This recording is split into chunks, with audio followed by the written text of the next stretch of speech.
Только в Альфа-банке. Получите первые в России Альфа-стикеры. Наклейте на телефон и платите, как привыкли. В одно касание. Забронируйте свой Альфа-стикер на сайте alfabank.ru. Альфа-банк. Лучший мобильный банк.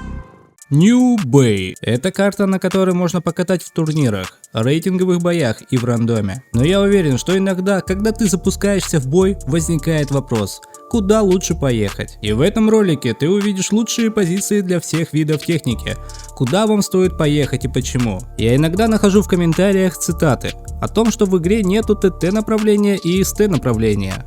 Ну камон.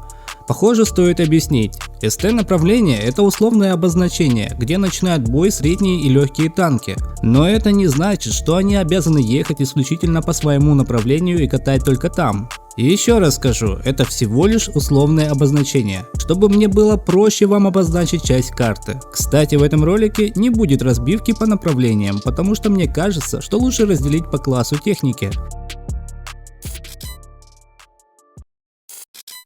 На ПТ по этой карте не просто катать, потому что эта карта городская, и укрытий не так уж и много.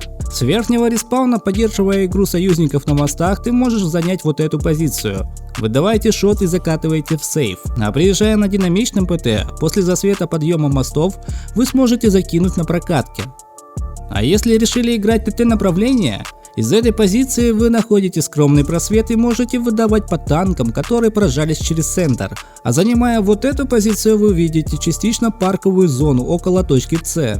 С нижнего респа вот эту позицию не стоит занимать, потому что она находится ближе, чем аналогичная с верхнего респа. Самая лучшая позиция для ПТ вот эта позиция, и именно около вот этих контейнеров. Вы чекаете вот эту прокатку, вы также чекаете вот этот проезд, и укрываясь вот этим препятствием слева, вы можете полноценно отстреливаться. А также вы чекаете проезд наглых СТ. В случае опасности также прячетесь за препятствием и откатываетесь под свои тяжелые танки.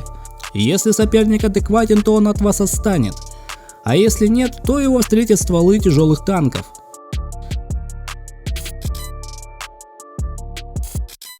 Начнем с верхнего респауна. Опять же, два варианта. Либо вы играете мосты, либо вы играете точку Б и С. Но забирая точку Б, вам будет не сладко. А если после этого вы соберетесь поехать в парк, то вам могут закинуть на прокатке.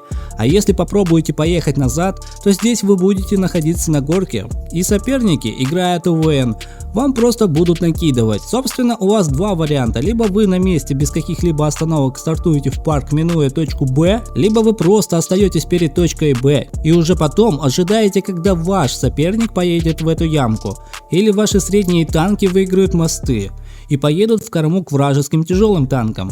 И соответственно у вас возникает вопрос, и зачем тогда вот тут просто так стоять полбоя? А ваши вражеские ТТ могут так и не поехать в эту ямку, а СТ могут и проиграть мосты. И вот мы, конечно, пришли к варианту номер один, а именно тяжелыми танками поехать на мосты и просто помочь средним танкам продавить направление. А вот с нижнего респа на ТТ направлении гораздо лучше позиции. Вы занимаете парк от ОВН и работаете просто по всем, кто около точки Б.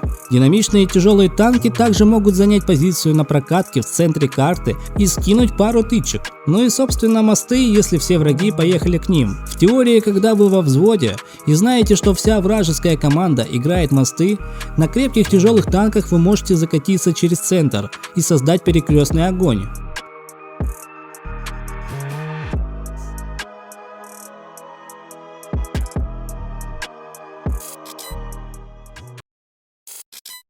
Конечно, средние танки бывают разные, но динамичные СТ отнесем к легким танкам.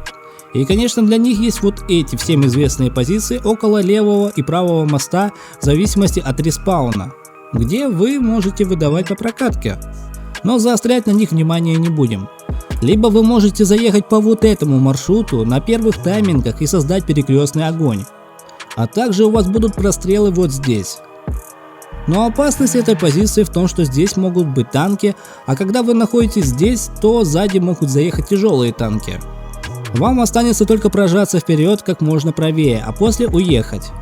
Если вы играете стандартные подъемы, то лично мне больше нравится играть правый мост.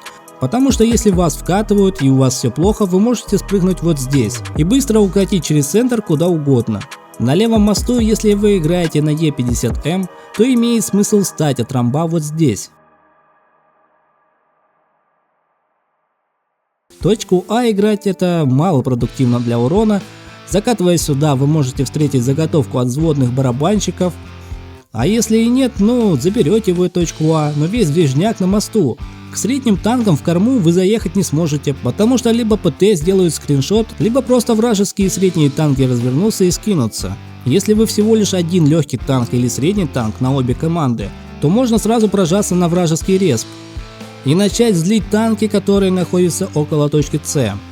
Здесь очень крутой рельеф, чтобы накидывать без размена. А как только они обратят на вас внимание, тапок в пол и убегайте. Нижнего респа почти все то же самое. Есть пара исключений. И опять же вот эта позиция, которая находится в центре карты. Да, это, наверное, самая крутая позиция на карте, где можно чекать сразу 3 проезда. Далее на динамичном ЛТ вы можете попробовать прокатиться по вот этому маршруту.